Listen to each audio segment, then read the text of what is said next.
जीता हुआ इलेक्शन। अगर तुमने चोरी किया तो याद रखो मरियम नवाज शरीफ आखिर तक तुम्हारा पीछा करेगी।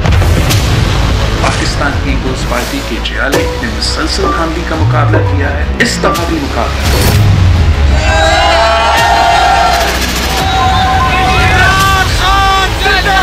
तन्हा इमरान खान की तहरीक-ए-इंसाफ पीटीआई हुकूमत बनाने जा रही है। हारते हुए अपने उसी मोदी को पुकार रहे थे। ये वो लोग हैं जो पाकिस्तान दुश्मन लोग थे। मोहतरमा होश के नाखुन ले, अवाम की राय को कबूल कर ले। कश्मीरियों ने आपके उन नफरत के साथ जुड़े बयानिए को जमीन बोस कर दिया। खुद भी उनमें अगर कोई सियासी तौर के ऊपर कोई शर्म है और इतनी बड़ी शिकस्त की जिम्मेदारी उन्हें कबूल करनी चाहिए। खामखा धांधली के इल्ज़ामात लगाएं और ऐसे ही उनके पीछे छुपने की कोशिश करें। अपने गिरबान में झांकें, अपनी सियासत को परखें और इन ओहदों से इस्तीफे दे दें। अस्सलाम वालेकुम नाज़रीन, आप देख रहे हैं प्रोग्राम 7 से 8। मैं हूं किरण नाज। कश्मीर ने इमरान खान को अपना सफ़ीर मान लिया है। तहरीक इंसाफ ने आज़ाद कश्मीर में क्लीन स्वीप कर दिया है। 45 में से 25 सीट्स जीतकर पहली बार तहरीक इंसाफ हुकूमत बनाने की पोजीशन में आ गई है। मुस्लिम लीग नून अपनी हुकूमत बचाने में नाकाम हो गई है। साथ ही ऑपोजिशन लीडर की पोजीशन भी खो दी है, क्योंकि कश्मीर की दूसरी बड़ी जमात तो पीपल्स पार्टी बन गई है। हम ये बात नाज़रीन पहले ही कर रहे थे कि आज़ाद कश्मीर में फ़ौज मुखालिफ बयानियाँ तो बिल्कुल नहीं चलेगा, और वही हुआ। शायद इस बात का अंदाज़ा शहबाज शरीफ ग्रुप को भी था, इसलिए उन्होंने मरियम को मैदान में अकेले ही छोड़ दिया, ताकि बाद में फिर शिकस्त का जिम्मेदार भी मरियम को अकेले ही ठहराया जा सके। और अब ऐसा ही हो रहा है। नून लीग के अंदर एक बहस शुरू हो गई है, इस पर तफसीली तौर पर मैं आगे चल के बात करती हूँ। आज़ाद कश्मीर में किसको कितनी सीट्स मिली हैं, पहले वो आपको तफसीली तौर पर बता देती हूँ। 45 में से 44 नशिस्तों के गैर हतमी और गैर सरकारी नताइज के मुताबिक पाकिस्तान तहरीक इंसाफ ने 25, पाकिस्तान पीपल्स पार्टी ने 11, मुस्लिम लीग नून ने 6 नशिस्तें हासिल की हैं। इसके अलावा जम्मू कश्मीर पीपल्स पार्टी और मुस्लिम कॉन्फ्रेंस ने भी एक एक नशिस्त पर कामयाबी हासिल की है। पाकिस्तान तहरीक इंसाफ ने 32%, पाकिस्तान मुस्लिम लीग नून ने 25%, पाकिस्तान पीपल्स पार्टी 18% वोट हासिल कर सकी है। मरियम नवाज ने अपनी शिकस्त मानने से इनकार करते हुए इंतखाबी नताइज तस्लीम करने से ही इनकार कर दिया है। लेकिन पार्टी के अंदर शायद मरियम ही को शिकस्त का जिम्मेदार समझा जा रहा है। इस पर बात करने के लिए मेरे साथ नईम अशरफ भट्ट मौजूद हैं। नईम, बहुत बहुत शुक्रिया आपका। सबसे पहले तो मुझे ये बता दीजिए कि मरियम नवाज ग्रुप पर क्या एतराज़ात उठाए जा रहे हैं शहबाज शरीफ ग्रुप की तरफ से? जी किरण, जो मफामती और मज़ामती ग्रुप की बहस थी वो तो इस इलेक्शन से पहले ही बहुत संजीदगी तक पहुंच गई थी, बहुत ज़्यादा हो रही थी। लेकिन अब ये जो शिकस्त हुई है, इससे जो मफामती ग्रुप है और जो अक्सरियत में है, यानी अगर इनके जो बड़े 10-12 लोग हैं उनका हिसाब लगाया जाए तो अक्सरियत जो है 70% से ज़ायद वो इस वक्त मुफाहमत चाहती है, कोई दरमियानी रास्ता चाहते हैं।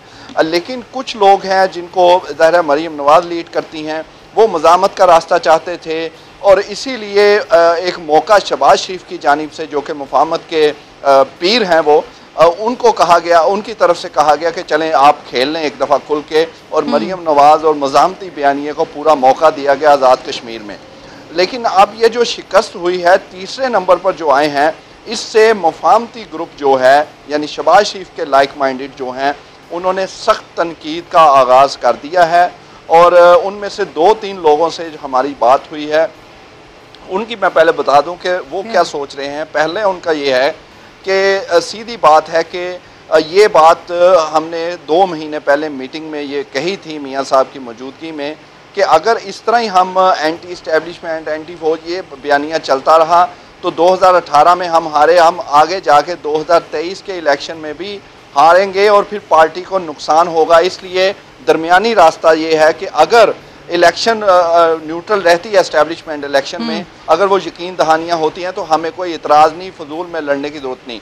उसका आप कह लें कि एक रिहर्सल थी आज़ाद कश्मीर इलेक्शन में, लेकिन वहाँ पर जो है वो उनको जो मुफाहमती लोग थे उनको पीछे करके वो मरियम नवाज़ और उनके लाइक माइंडेड उनको आगे किया गया। अब जो तनकीद ये हो रही है कि पहली बात ये है कि बहुत सारे सीनियर रहनुमा हैं जो अच्छा खेल सकते हैं, जो इलेक्शन का जिनका बड़ा तजर्बा है, वो बड़े ग्रास रूट लेवल से आए हैं, उनको इससे दूर रखा गया, उन्हें बुलाया तक नहीं, वो अपना किरदार अदा कर सकते हैं। दूसरा वो कह रहे हैं कि टिकटें जो तकसीम की गई हैं उसकी एक मिसाल देते हैं कि वो मेरिट पर नहीं थी, कि मुश्ताक मिन्हास अगरचे वजीर थे पहले, उनको टिकट दी है, वो चौथे नंबर पर आए हैं। वो कह रहे हैं कि इससे अंदाजा कर लें कि टिकट का म्यार क्या था। फिर वहाँ पर 3 ग्रुप थे, मियाँ साहब को मालूम है कि वो 3 ग्रुप हैं, उन तीनों ग्रुपों को जोड़ने की बजाय उन्हें ऐसे ही छोड़ दिया गया।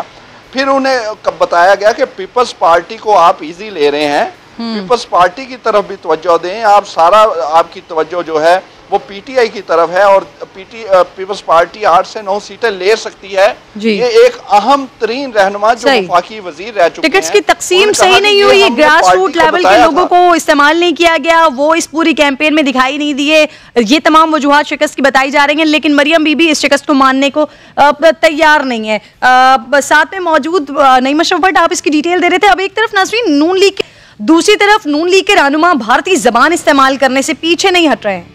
कल इस्माइल गुज्जर ये पाकिस्तान से बेहतर हिंदुस्तान को कह रहे थे जनाबे वाला, तो दूसरी तरफ साबिक वजीर आजम आज़ाद कश्मीर राजा फारूक हैदर, इन्होंने आज़ाद कश्मीर के लोगों को गुलामाना सोच रखने वाला कह दिया है। सुनिए जरा इनकी बात। अगर ऐसी हरकत की तो मैं इंडिया को पुकारूंगा कि आपसे वो अच्छे हैं कि वो कम अज कम ये काम तो नहीं करते जो आपने किया है यहाँ पे। तो मैं इसकी परजोर मज़ामत करता हूँ और वार्निंग भी देता हूँ कि ये आज़ाद कश्मीर के लोग हैं, आज़ाद कश्मीर का इलेक्शन है, इसको पुरअमन रहने दें, इसमें कोई ऐसी शरारतबाजी ना करें। आज़ाद कश्मीर वालों की शायद यही है गलती थी कि आप वहाँ पर वजीर आजम थे। बहरहाल नाज़रीन, राजा फारूक हैदर इससे पहले भी पाकिस्तान के खिलाफ मुतनाज़ बयानात देते रहे हैं। 2017 में भी उन्होंने कहा था कि अगर इमरान खान जिस पाकिस्तान की बात करते हैं वो कायदे आज़म का पाकिस्तान है, तो उन्हें सोचना होगा कि वो किस मुल्क के साथ रह रहे हैं। फ़ारूक हबीब साहब मेरे साथ मौजूद हैं, वज़ीर मुमलिकत बराए इत्तलात हैं। बहुत बहुत शुक्रिया फ़ारूक आपका। अब कश्मीर में जीत हो गई है आप लोगों की, मुबारक हो आप लोगों को। जीत का तो आपको हुकूमत में होने की वजह से यकीन होगा इस बात का, लेकिन सादा अक्सरियत हासिल हो जाएगी ये एक्सपेक्ट कर रहे थे आप लोग? देखें, बात यह है कि ये तो तमाम एक्सपेक्टेशंस थी। गैलप सर्वे आप इलेक्शन से जो एक रोज़ कबल आया, उसमें जो हमारी पाकिस्तान तहरीक इंसाफ की वाज़े अक्सरियत जो है उसके अंदर सामने आ रही थी, और 44% वहाँ पर जो पीपल्स पार्टी और नून लीग का जो था, जो परसेंटेज थी, उसमें कोई ज़्यादा फ़र्क नहीं था। 12% और 9% के ऊपर दोनों जमातों का था, और वही एग्जैक्टली रिज़ल्ट जो है वो सामने आया। जहाँ तक रह गई बात, एक बात की जाती है कि वफाकी हुकूमत का जो है वो इम्पैक्ट है, हिस्टोरिकली ऐसा ही होता आया है। लेकिन यहाँ पर कुछ फैक्टर्स जो हैं आपने भी मेंशन कर दिए कि मरियम सफदर ने जब इंतखाबी मुहिम चलाई कश्मीर के अंदर, तो वो इंतखाबी मुहिम नफ़रत की बुनियाद के ऊपर थी। वो इंतखाबी मुहिम जो है वो इमरान खान फोबिया की बुनियाद के ऊपर थी। वहाँ पर ना तो मोदी के ख़िलाफ़ को बात की गई, ना मोदी के कश्मीरियों के ऊपर जो मजालिम हैं उनके ऊपर कोई बात की गई, ना RSS की आइडियोलॉजी को जो है वो कंडेम किया गया, ना ही हुर्रियत रहनुमाओं की हमायत के अंदर कोई बात की गई।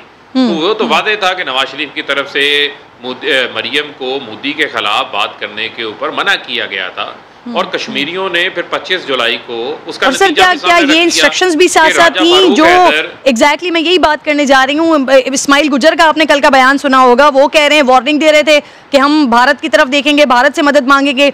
राजा फारूक हैदर जिस किस्म की बातें कर रहे हैं, ये किस तरह के स्टेटमेंट्स थे? क्या ये भी इंस्ट्रक्शंस मिली हुई थी इन लोगों को? देखें, बात यह है कि वो जैसी लीडरशिप वैसे उनके आगे उम्मीदवार, वैसे उनके जो है वो आगे जो लोग हैं जो उनके ज़िम्मेदारान थे। राजा फारूक हैदर जो वहाँ पर वज़ीर आज़म रह चुके हैं। अच्छा जी, इसका मतलब ये अगर आपकी ये बात मान लें तो पिछले 5 साल जो आपने हुकूमत की, तो क्या वो भी गुलामाना सोच का नज़रिया था? अगर कश्मीरियों की गुलामाना सोच होती तो क्या बुरहान वानी कश्मीर के अंदर पैदा होता? क्या वहाँ पर अली गिलानी पैदा होता? क्या वहाँ पर मीर वाइज उमर फ़ारूक पैदा होते?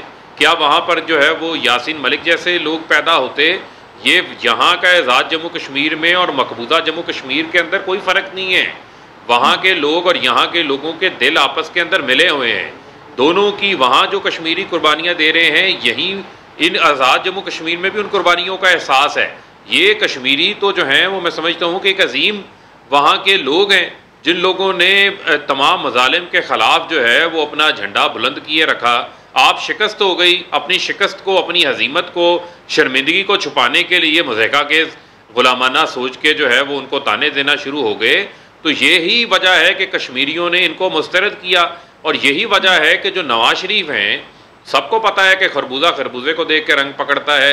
नवाज शरीफ अगर वहाँ पर बैठकर पाकिस्तान के जो दुश्मन हैं, जो रा के डेली वेजर्स हैं अफगानिस्तान के अंदर, उनके साथ बैठकर म्यूचुअल इंटरेस्ट के ऊपर मीटिंग्स करेंगे, तो वो म्यूचुअल इंटरेस्ट क्या होगा? वो म्यूचुअल इंटरेस्ट तो वही होगा जो मोदी का इंटरेस्ट था अफगानिस्तान के अंदर, सफारत खाने खोल के वहाँ पर पैसा लगाकर पाकिस्तान के अंदर दहशतगर्दी करवाना। ये किसी से ढका छुपा तो नहीं है आज, इसके तमाम तर हकायक, इसके तमाम तर फैक्ट्स मौजूद हैं। हुकूमत तो रिएक्ट करेगी इस मामले पर वैसे सामने आया। देखें बात ये है कि हुकूमत ने रिएक्ट नहीं करना, यहाँ पर तो कश्मीर की आवाम ने इनको रिजेक्ट किया है। इससे बड़ा रिएक्शन क्या हो सकता है कि आपकी जो है वो सीटें, वो पीपल्स पार्टी जिनके लोग वोट जो है वो वोटर ढूंढते थे, वो इनसे ज्यादा सीटें ले गई हैं। PMLN जो है वो वहां पर मिल ही नहीं रही किसी जगह के ऊपर, लोगों को नजर ही नहीं आ रहा है। और वहां भी जहां कहीं पीपल्स पार्टी जीती है, वहां पर रनर अप PTI के कैंडिडेट्स है। PMLN तो कहीं दूर दूर तक नजर नहीं आ रही। वो सेंट्रल पंजाब की जो वैली की, हालांकि जिस गैलप सर्वे की आप बात कर रहे हैं, उसी गैलप सर्वे ने पाकिस्तान मुस्लिम लीग नून को सेकंड बताया था। फरूक, PTI ने परफॉर्म किया। चले, अच्छा आप वजीर मुमलिकत हैं, आपकी मौजूदगी का फायदा उठाते हुए, बिल्कुल ठीक है, आपकी मौजूदगी का फायदा उठाते हुए कुछ मजीद भी बात करना चाह रही हूँ मैं। फरूक, इतना एरर होता है हमेशा। ठीक है, मैं कुछ मजीद आपसे बात भी करना चाह रही हूँ, फिर इसी टॉपिक पे वापस दोबारा आऊंगी। मुस्लिम लीग नून के रहनुमा साथ मौजूद होंगे, उनसे बात करूंगी। मुझे बताइए फरूक, कल शेख साहब ने आज प्रेस कॉन्फ्रेंस में बताया कि 800 से ज्यादा शनाख्ती कार्ड मुस्तरद किए हैं। किन लोगों के थे वो?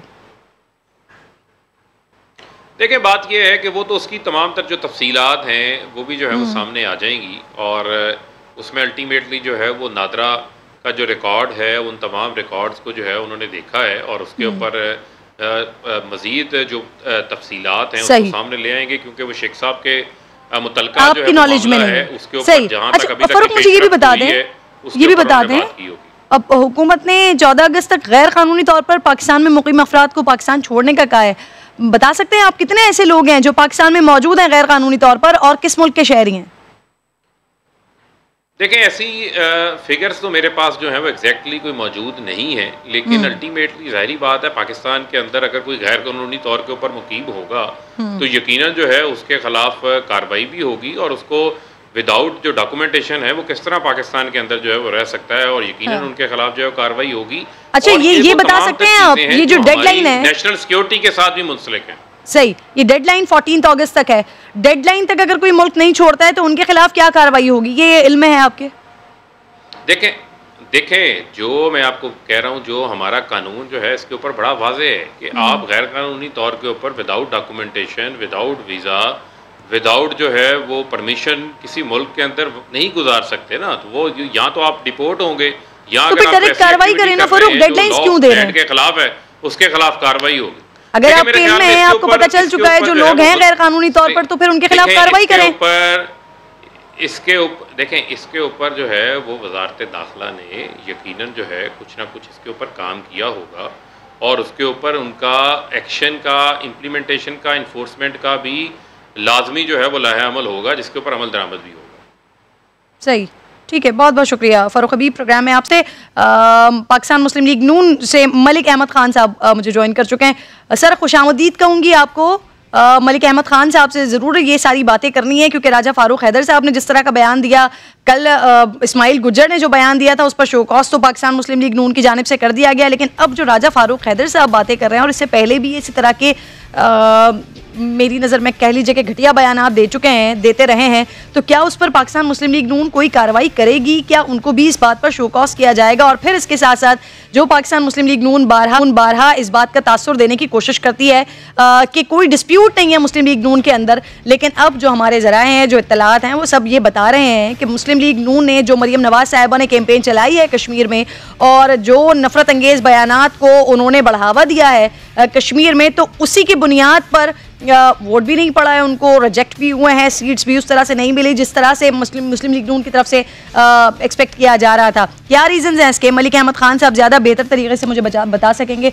सर, बहुत बहुत शुक्रिया प्रोग्राम में साथ होने के लिए। सबसे पहले तो मुझे बता दीजिए, मरियम नवाज साहिबा ने इलेक्शन मुस्तरद कर दिए हैं, लेकिन किस हलके से, क्या शिकायत है, ये लेकर इलेक्शन कमीशन जाएंगे आप लोग सर? नहीं देखिए, इलेक्शन की जो पूरी कैंपेन से पहले से हम एक बात कह रहे हैं कि इलेक्शन के लिए जरूरी चीज तो एक लेवल प्लेइंग फील्ड है जी, और अगर एक लेवल प्लेइंग फील्ड नहीं होगा तो फिर उसमें आप देखेंगे कि उसमें बुनियादी तौर पे प्री पोल एक रिगिंग की सीरीज स्टार्ट होती है। सर लेवल प्लेइंग फील्ड की आप बात कर रहे हैं, कल राना सनाउल्लाह साहब आकर बात कर रहे थे, दीगर लोग आकर बात कर रहे थे कि बड़े जबरदस्त जलसे हुए हैं आप लोगों ने, बड़े जबरदस्त मुहिम की है आप लोगों ने। नहीं देखिए, नहीं ये मुख्तलिफ बात है। मैं जो आपसे कह रहा हूँ वो ये है कि बुनियादी तौर पे इसकी 2 एपिसोड्स हैं। एक एपिसोड तो ये है कि प्री पोल आप लोगों की अभी रिसेंट पास्ट में हमें जो एविडेंस मिलती है 2018 के पाकिस्तान के इलेक्शन में और उसके बाद गिलगित बल्तिस्तान के इलेक्शन में और फिर उससे अभी ये जो AJK का इलेक्शन है, इसमें आप लोगों की लॉयल्टी स्विच ओवर करवाते हैं बाय एनी मीन्स जो आप करते हैं, यानी जो लोग पहले ऑपोजिशन पार्टीज में हैं या जो दूसरी किसी जमात में हैं तो उनको किसी एक फेवरेट पार्टी के साथ शामिल करवाया जाता है जो कि फर्स्ट रनर्स होते हैं। तो ये धांधली की एक किस्म है। फिर उसके बाद देखते हैं, फिर उसके बाद आप देखते हैं कि जो आपके इलेक्शन के दिनों में एडमिनिस्ट्रेशन होती है वो फिर ऑन पर्पस सर्टेन एक्ट्स ऐसे करती है जिसके साथ आप किसी एक पार्टी की तरफ एक टिल्ट कर देते हैं जो कि एक रायामा हमवार करने की कोशिश होती है, जो कि आप लोकल एडमिनिस्ट्रेशन को यूज करके करते हैं। जो ये बुनियादी चीजें हैं। इलेक्शन का प्रोसेस सिर्फ इलेक्शन के पोलिंग डे का नाम नहीं है। सर कल तक हुकूमत आपकी थी, इंतजामिया आपकी थी सर, पोलिंग डे पे पोलिंग चोरी सर चले ठीक है, आपकी हर बात को, आपके हर मौकफ को मैं मान लेती हूँ। इलेक्शन कमीशन ये तमाम शिकायत लेकर जाएंगे आप लोग? ये देखिए, ये शिकायत बुनियादी तौर पे पब्लिक डोमेन में इनका ज्यादा देखना तो ये है कि इस इलेक्शन को अवामुल नास कैसे तस्लीम करते हैं। तो इलेक्शन कमीशन नहीं जाएंगे आप लोग? नहीं, इलेक्शन कमीशन में एक मामला आपके सामने गया जो कि डस्का इलेक्शन का था, उसका सर लेके गए थे ना। अब इसको भी अगर यहाँ पर आप लोगों को प्रॉब्लम्स है तो इसको भी लेके जाएं, यही तो मैं पूछ रही हूँ, जाएंगे या नहीं जाएंगे? इसमें आप देखिए ना कि कई कंप्लेंट्स तो हमारी ऑलरेडी कल गुजरावाला नारोवाल से रिलेटेड कंप्लेंट्स तो जो हमारी हैं जो कि स्पेशल सीट्स पे थी वो तो वो हमारी ऑलरेडी इलेक्शन कमीशन के पास जा चुकी हैं और उनके अंदर काफी कोजेंट एविडेंसेस हैं जिनमें काफी मटेरियल है जो कि इस मेरी बात की तायद करती है कि सर कितने हल्कों की शिकायत की है आप लोगों ने, कुछ बता सकेंगे? देखिए, अपेरेंटली हर हल्के में कुछ ना कुछ ऐसी तासुर तो कायम है। ये अब वो जो कैंडिडेट्स हैं वो उसकी अपनी एविडेंसेस कलेक्ट कर रहे हैं और इस पे हमारे पास जो रिकॉर्ड आ रहा है उसमें हम देखते हैं कि कितनी कंप्लेंट्स हमारी जाएंगी इलेक्शन कमीशन के पास। वो तो एक प्रोसेस है, वो ड्यू प्रोसेस में चीजें आ जाएंगी, सामने आएंगी सारी। हाँ। तो उसमें तो जो जिस जगह पे हम कंप्लेंट समझते हैं करना जरूरी है वो की जाएंगी जी। ठीक है। अच्छा सर, इस्माइल गुजर साहब ने कल जो बयान दिए उस पर तो शोकॉस कर दिया मुस्लिम लीग नून ने। अब राजा फारूक हैदर ने जो बात की है, कश्मीरी सोच को उन्होंने गुलामाना सोच कह दिया है सर, इस पर कोई नोटिस एक्शन कुछ होगा? रादर मैंने राजा फारूक हैदर साहब की वो मैंने गुफ्तगू कल सुनी जो उन्होंने बातचीत की। अगर कहीं और की है तो मुझे उसका पता नहीं, लेकिन जो उनकी जियो टीवी पे बातचीत थी वो मैंने सुनी कल। बिल्कुल।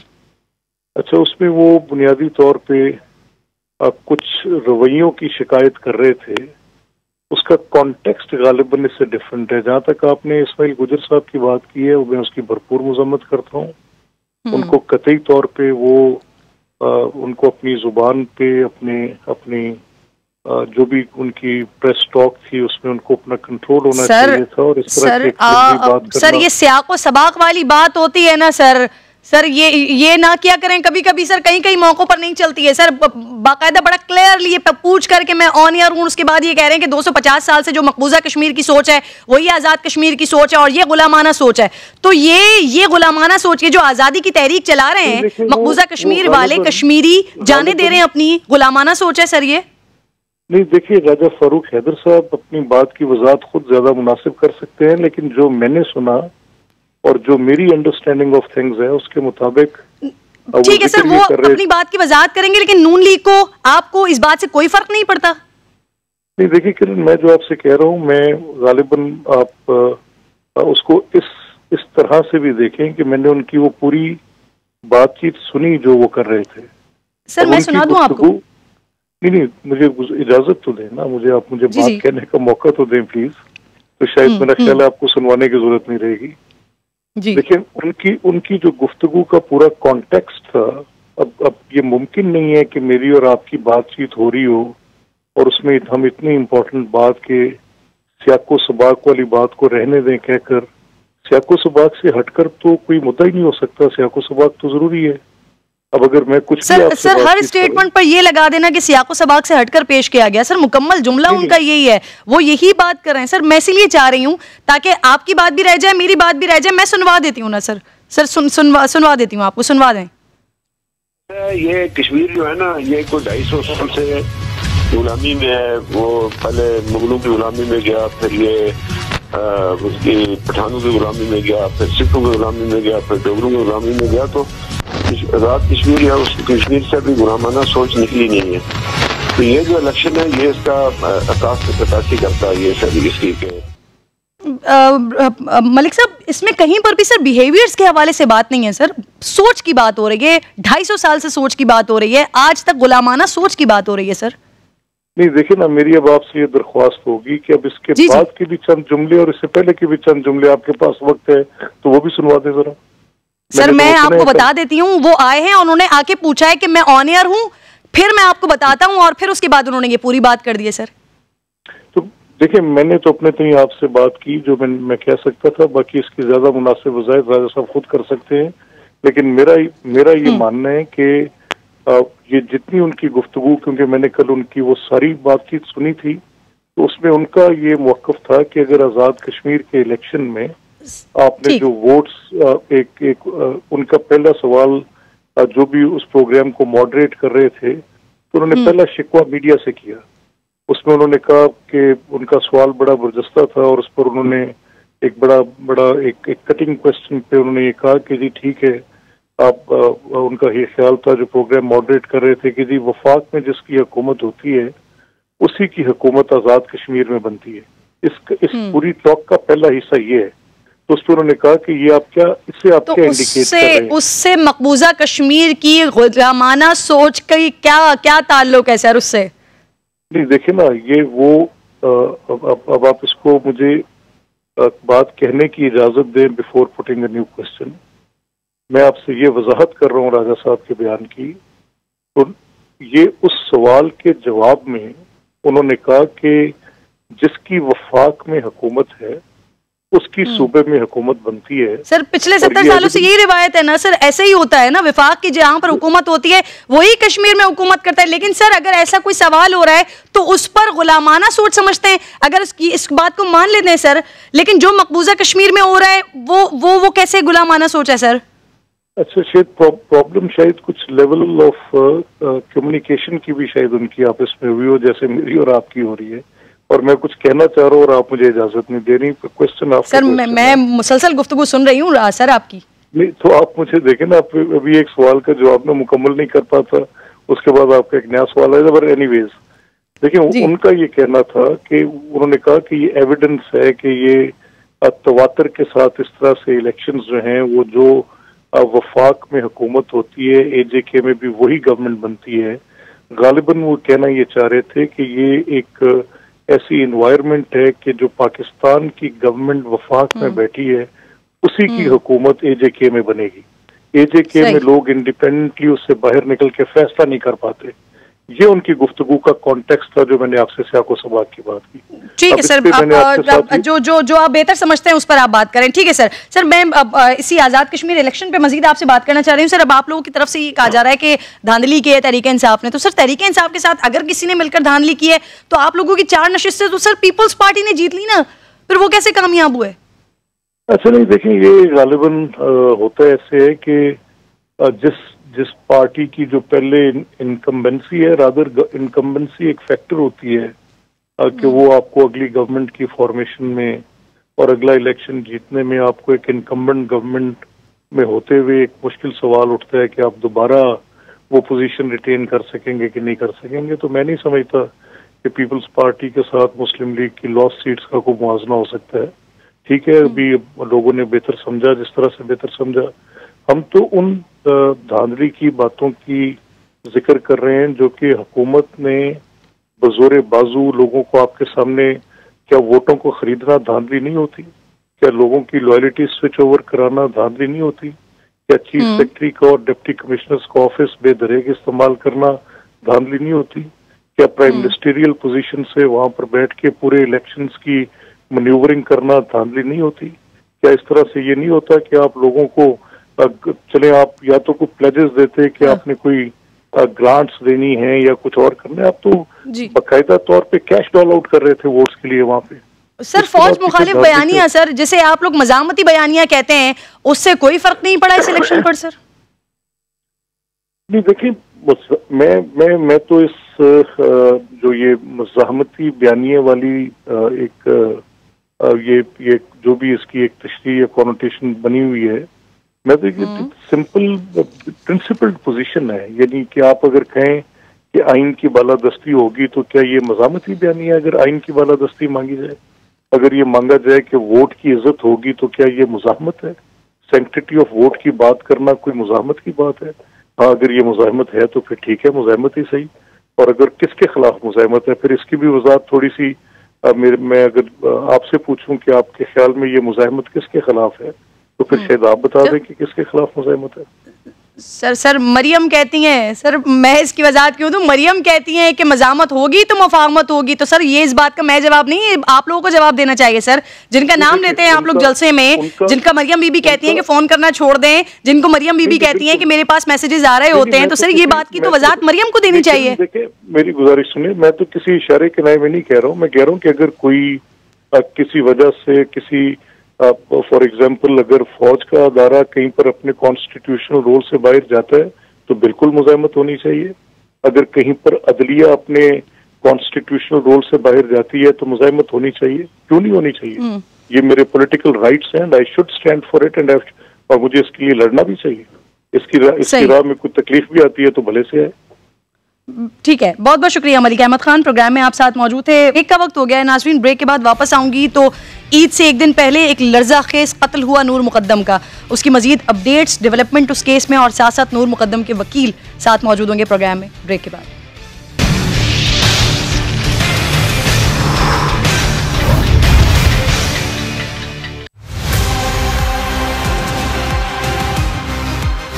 नूर मुकद्दम का केस में BNIL पे और ब्लैक लिस्ट डाल दिया उस मुलजिम को हमने। इसी हफ्ते उसका ECL में नाम डालने के लिए भी कैबिनेट में समरी चली जाएगी।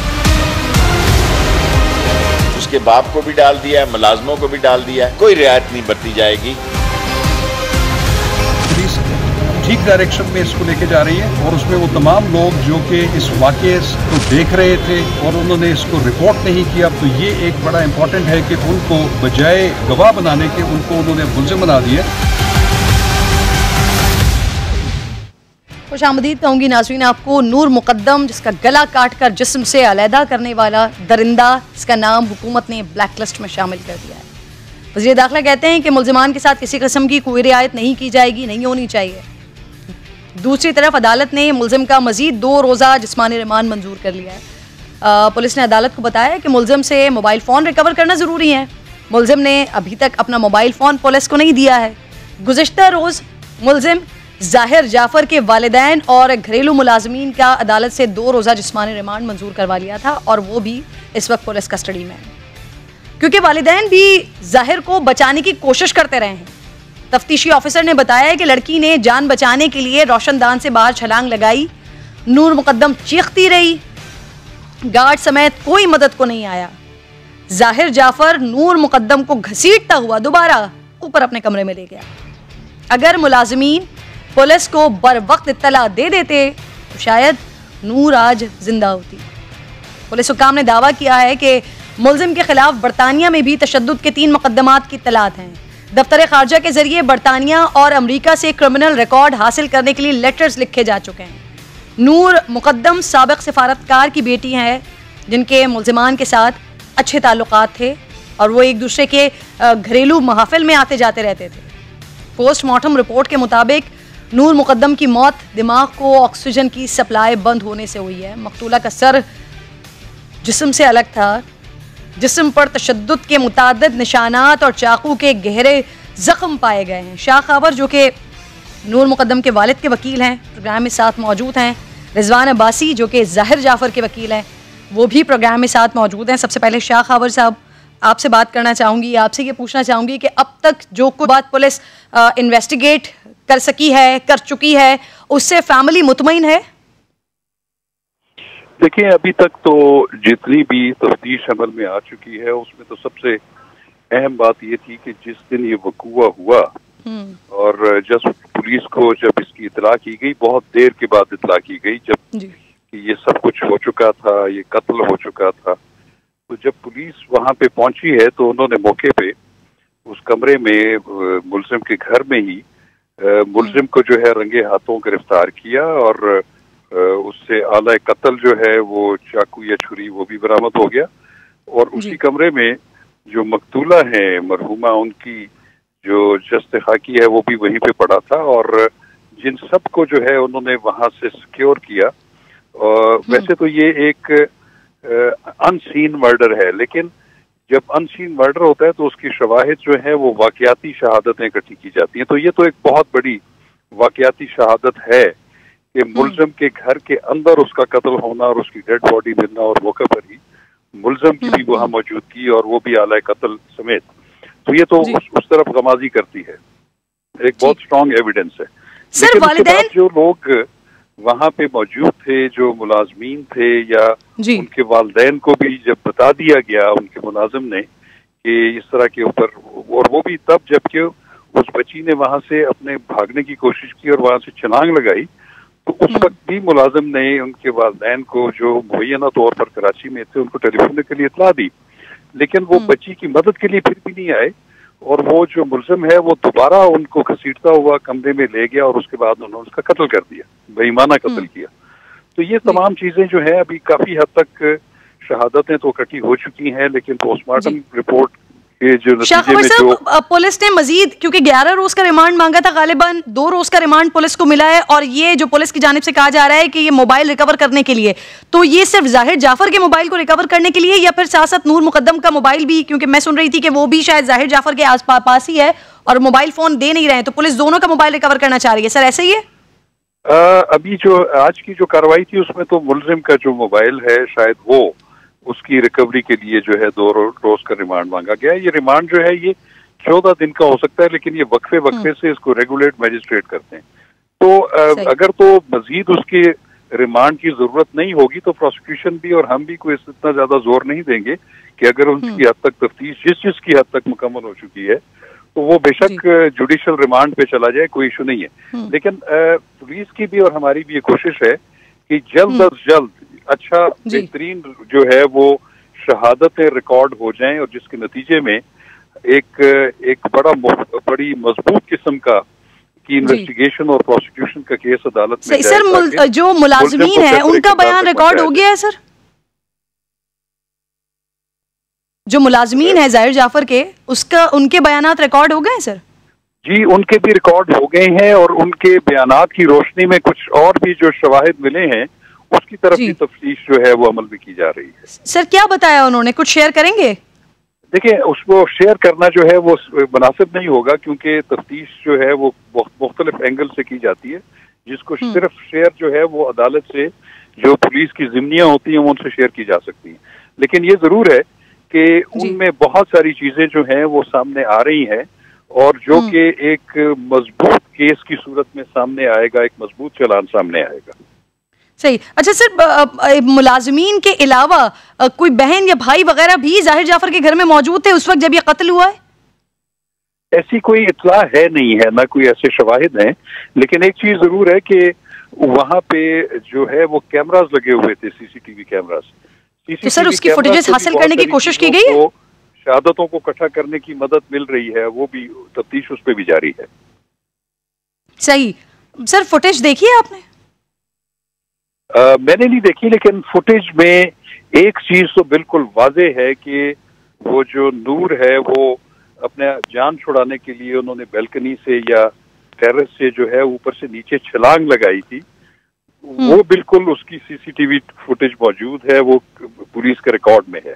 और इसकी भी थोड़ी सी झलक है एक एंगल से कि वो जो मुलजिम है वो उनको दोबारा वहां से घसीट कर दोबारा घर के अंदर और कमरे में ले गया। उसके बाद उसने उनका बेईमाना कत्ल किया। सही सर, मैं रिजवान अब्बासी साहब के पास जाना चाह रही हूँ, लेकिन उससे पहले मैं एक ऑडियो भी सामने आ रही है जिसमें कहा जा रहा है वो जो थेरेपी सेंटर है वहाँ के कोई मुलाजिम है, उनकी वो ऑडियो है। सर उसकी कुछ हकीकत के हवाले से बता देंगे, ऐसी कोई ऑडियो है भी या फेक है सर, ये क्या है? देखिए, कुछ चीजें जो है वो सोशल मीडिया पे चल रही हैं। पुलिस के पास तो सिर्फ वो है जो कि उनको तफ्तीश के दौरान कोई शहादत सामने आए। तो एक तो बहुत सारी चीजें सोशल मीडिया पे चल रही है, बहुत सारे बयान चल रहे हैं, लेकिन असल चीज वो है कि जो पुलिस ने तफ्तीश के दौरान अपने कब्जा में ली है उसकी ज्यादा इंपॉर्टेंस है। सही सही, आप बता रहे हैं फुटेजेस मौजूद हैं और वो फुटेज स्पेशली जिसमें बताया जा रहा है कि नूर मुकद्दम ने ऊपर से छलांग लगाई है और उसके बाद जाहिर जाफर दोबारा घसीटता हुआ अंदर लेकर गया है। रिजवान अब्बासी साहब, सर जो कुछ बताया है शाखावर साहब ने, आप लोग किस तरह से देख रहे हैं? मैंने आपकी एक वीडियो भी देखी थी जिसमें आप बता रहे थे कि वालिद साहब ने कहा है कि ये कत्ल है, इस पर इंसाफ होना चाहिए। सर यही मौक़िफ़ है वालिदैन का? जी बिल्कुल। वो कल उन्होंने जब वो कोर्ट में उन्हें पेश किया गया तो बरमला मुझे उन्होंने ऑथराइज किया और खुद भी उन्होंने इस बात की तायीद की कि जुल्म हुआ है और वो इस सारे मामले में मजलूम के साथ खड़े होंगे, जालिम के साथ चाहे उनका बेटा ही क्यों ना हो वो बिल्कुल खड़े नहीं होंगे। और वो खुद चाहते हैं कि इस मामले में बिल्कुल इंसाफ हो। लेकिन सर जाहिर जाफर के वालिद सर जाहिर जाफर के वालिद जाकिर जाफर जो मजलूम समझते हैं वो नूर मुकद्दम को और जालिम समझते हैं जाहिर जाफर को, ऐसा ही है सर? जी, वो जो कातिल है वो डेफिनेटली वो जालिम है और जो मकतूल हैं वो मजलूम हैं, इसमें तो कोई दूसरी राय नहीं है।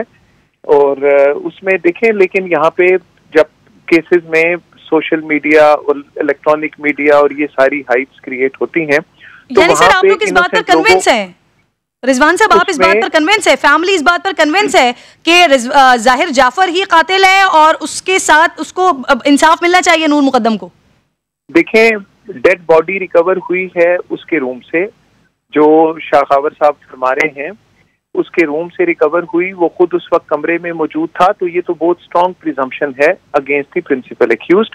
लेकिन यहाँ पे जो मेरे क्लाइंट हैं, जो जाहिर जाफर के जो पेरेंट्स हैं, वो 17 तारीख को दे लेफ्ट इस्लामाबाद, उनका टिकट मौजूद है, उनका बोर्डिंग पासेस मौजूद हैं, वेरीफाई हो सकता है एयरलाइन से, they went to Karachi. Sir 20 तारीख को उन्हें जो पहली इतला दी गई, इतला उन्हें जो मिली वो मिली राउडी बिहेवियर ऑफ देयर सन, ये उनको इतला मिली। उन्होंने फौरी तौर पे डॉक्टर को जो रिहैब या जो भी उसको ट्रीटमेंट करता था उन्होंने उसको इन्फॉर्म किया, जो कि एक प्रूडेंट आदमी कर सकता है। उन्होंने फौरी तौर पे जो नेबर्स थे उनको इन्फॉर्म किया और उन्हें कहा जाके देखें। जब बाकी चीजें जब फौरी तौर पर दी गई, लेकिन अनफॉर्चुनेटली उस वक्त तक ये इंसिडेंट, ये सारी चीजें हो चुकी थी। लेकिन यहाँ पे देखें, गुनाहगार के साथ बेगुनाहों को अब यहाँ पे जो मुलविस किया जा रहा है just for the satisfaction of something, तो ये चीज गलत है। इंसाफ का रिजवान साहब मेरा सवाल ये है सर, मेरा सवाल ये है, लेकिन इंसाफ का तकाजा ये भी है कि बेगुनाह को बिल्कुल तकलीफ नहीं होनी चाहिए। ये रिजवान साहब मेरा सवाल ये है कि अगर मुलाजिमीन ने वालिदैन को कॉल की थी, आपने खुद इस बात का जिक्र किया कि वालिदैन को जैसे ही इत्तला मिली उन्होंने रिहेबिलिटेशन सेंटर में कॉल की जो कि उनकी वालिदा का है, तो सर पुलिस को क्यों नहीं इत्तला दी?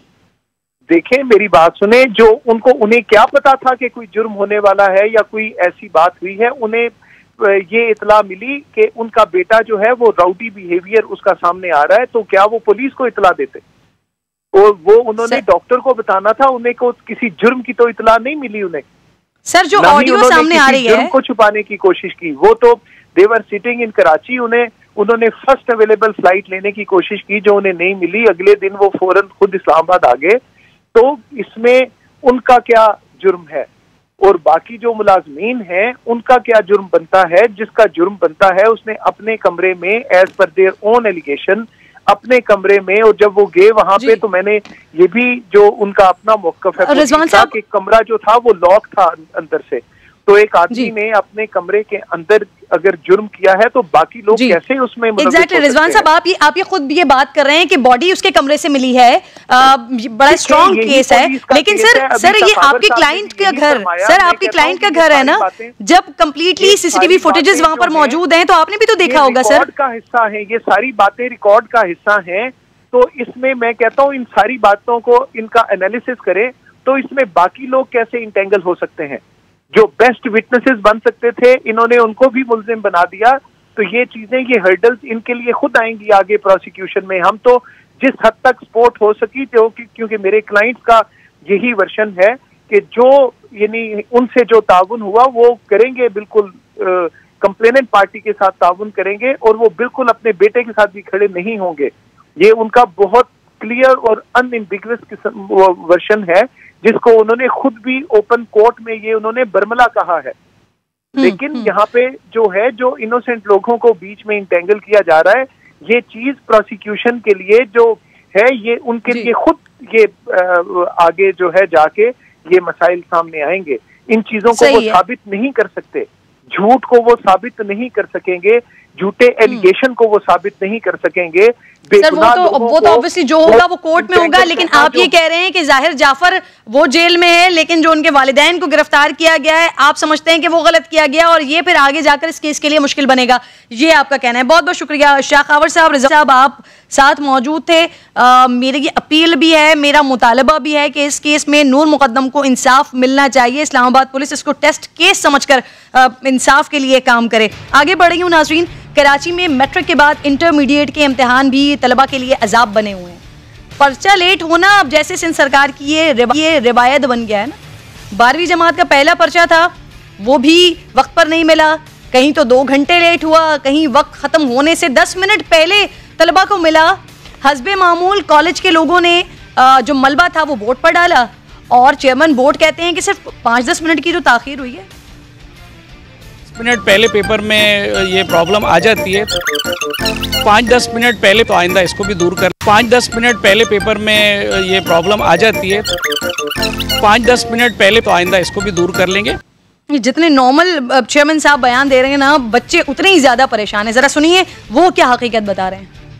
23 मिनट पे हमें पेपर मिला है, वो एमसीक्यू से 22 एमसीक्यू, वो 1 घंटा हमारे पास रहा है। उसके बाद जो पेपर मिला है वो 5 घंटे में बाकी सारा पेपर में और कोई तरीका है, और हमसे 1:45 बजे ले लिया। जब यहाँ 11:30 बजे हम आए हैं यहाँ पर तो हमें भी पता चला कि पेपर तो स्टार्ट ही अभी 10-15 मिनट पहले हुआ है। तो सईद गानी साहब को तो हटाना चाहिए, इनको तो आना ही नहीं चाहिए। पूरी गवर्नमेंट इवेंट जो भी मुलाजिम है अपनी ड्यूटी पूरी दे ही नहीं रहा है, ईमानदारी से कोई काम ही नहीं कर रहा है।